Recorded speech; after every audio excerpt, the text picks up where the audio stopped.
Salut mes poppies, on se retrouve pour la confection d'une carte, carte que je vous ai présentée donc en vidéo dernièrement, je vous en ai présenté 4 et que j'ai travaillé donc lors de mon dernier live. Voilà, donc j'ai préparé du papier DCP 250 g de chez Clairefontaine et à l'écran vous voyez actuellement les 3 couleurs de la gamme Spectrum Noir que j'ai sélectionné pour réaliser mon fond. Donc ce fond, je vais le travailler à l'éponge et non pas au blending tool parce que je préfère donc ce rendu, hein, tout simplement. Je pense que c'est un petit peu, je vais dire, de la popote interne, on va dire ça comme ça.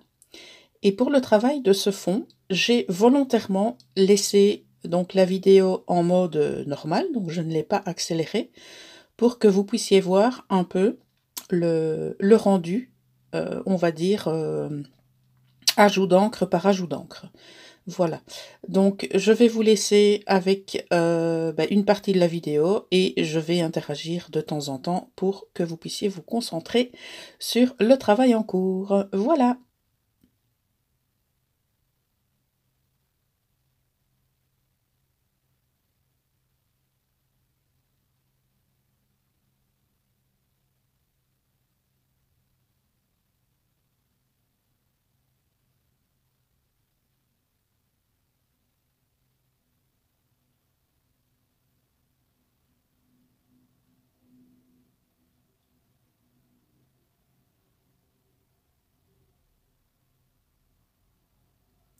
Alors là, je prends un petit morceau de papier pour pouvoir y déposer les doigts, parce que bien sûr, on ne dépose pas ses doigts sur un travail en cours. Et donc, vous allez voir également que le résultat ne sera pas uniforme, mais c'est une volonté, parce que justement, comme on va travailler un fond de carte plutôt en mode mix média plutôt qu'en carterie, eh bien, le résultat est effectivement voulu. Voilà.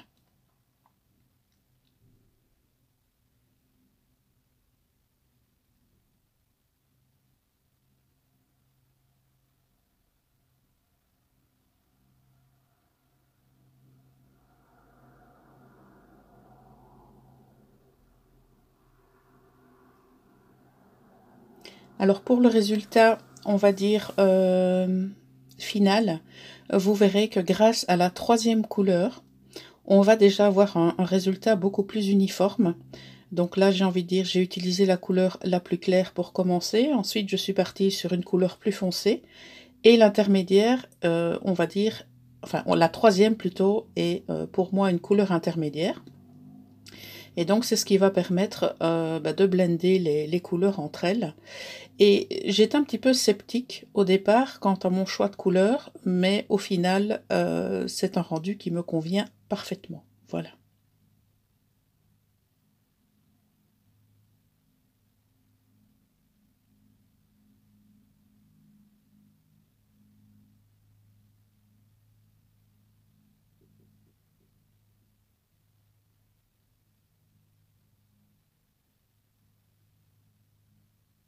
Je ne sais pas si vous voyez, mais à certains endroits, j'ai volontairement des taches qui se forment et c'est ce qui donc me plaît particulièrement. Donc voilà, je me rends compte effectivement que la caméra bouge pas mal. J'en suis vraiment désolée, mais c'est sûr que quand on travaille un fond, effectivement, ça bouge pas mal.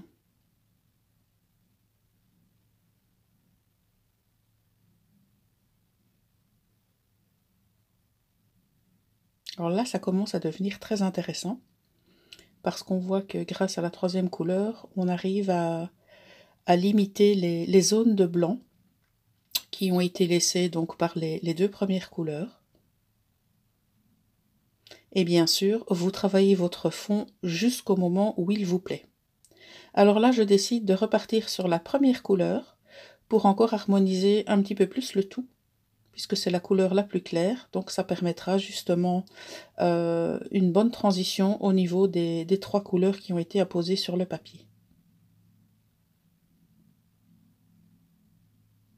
C'est vrai que ce travail est assez long, mais j'ai envie de vous dire, c'est pour moi la partie la plus importante.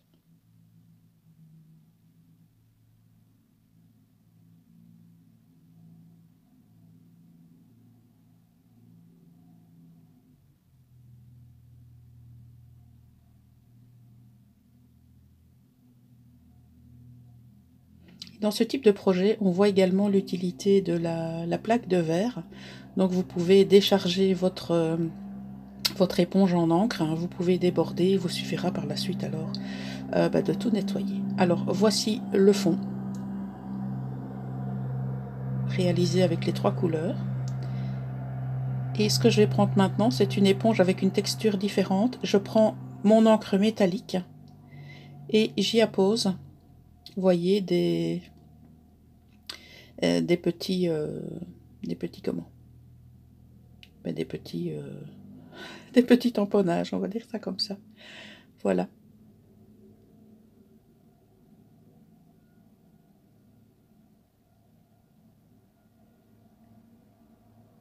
On est bien d'accord qu'on part du principe qu'on ne veut rien de on ne veut rien de net, hein, justement. C'est vraiment quelque chose de très aéré et de très aléatoire. Voilà. On va passer maintenant à la deuxième étape.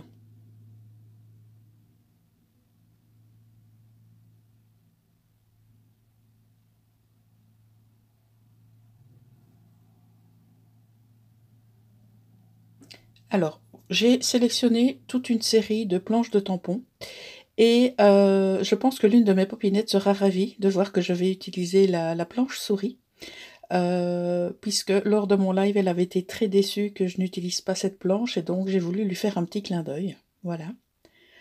Donc lorsque je travaille un fond comme ceci, je prends, on va dire, des tampons complètement aléatoires. Et au fur et à mesure, eh bien, j'ai envie de vous dire, voilà, j'utilise un tampon de départ et puis je brode. Alors pour le tamponnage principal, vous allez bien sûr avoir besoin de blocs acryliques et d'encre. Et je prends mon encre préférée, donc la MFT Extreme Black.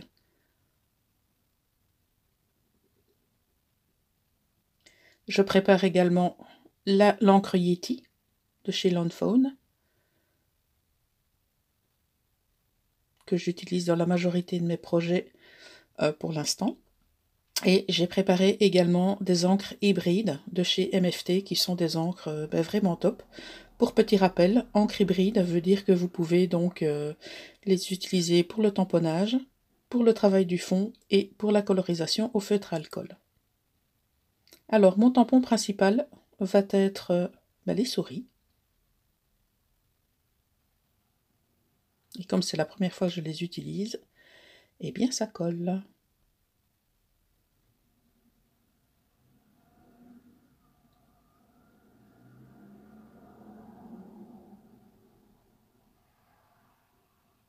Vous prenez forcément la plaque la plus adaptée à la taille de votre tampon.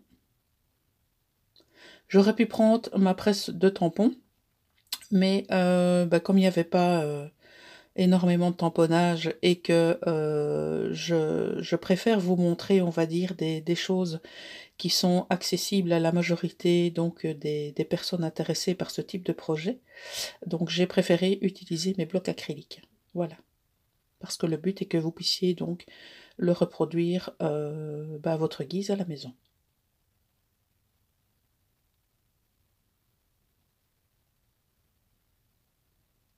Alors j'ai tourné mon papier et je vais travailler, on va dire, la moitié du papier pour pouvoir ensuite terminer mon fond et la poser sur mon fond de carte. Mon support de carte, pardon. Alors voilà le tamponnage principal. Elles sont trop mignonnes ces petites souris.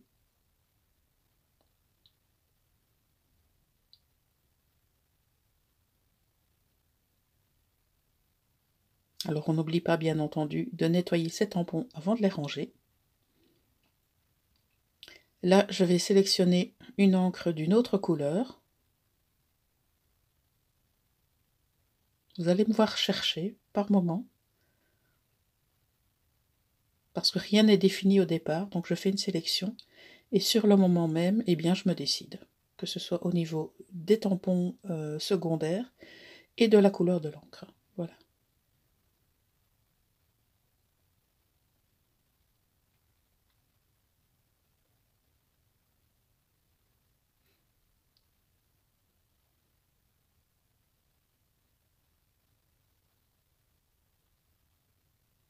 Donc encore une fois, on nettoie son tampon.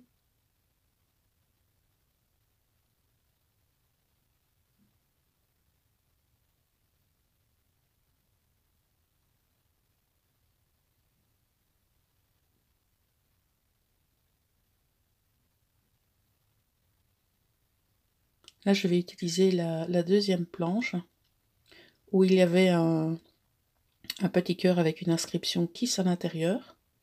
Et donc c'est un cœur plein avec une inscription libre. Et je me suis dit pourquoi pas la poser sur ce projet. Et là je change de couleur, je pars sur la couleur cactus, couleur que j'aime beaucoup.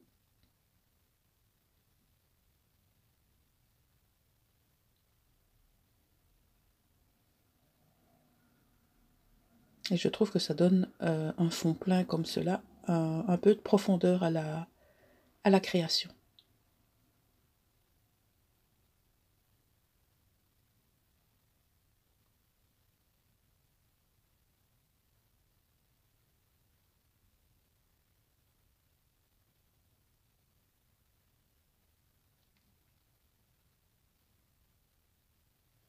Donc voilà ce que ça donne pour l'instant.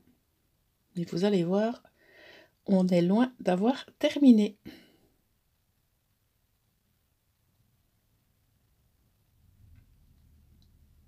Alors là, j'ai envie d'apposer un petit peu de texture.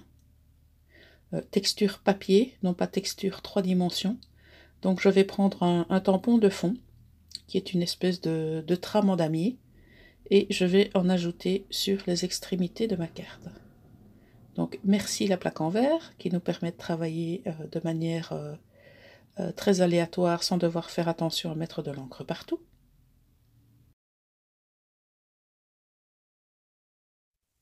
Nous voici arrivés donc au terme de la partie tamponnage. Je vous présente le projet là où nous en sommes arrivés. Et je vous retrouve dans la seconde vidéo pour la suite de l'élaboration de cette carte. À très vite!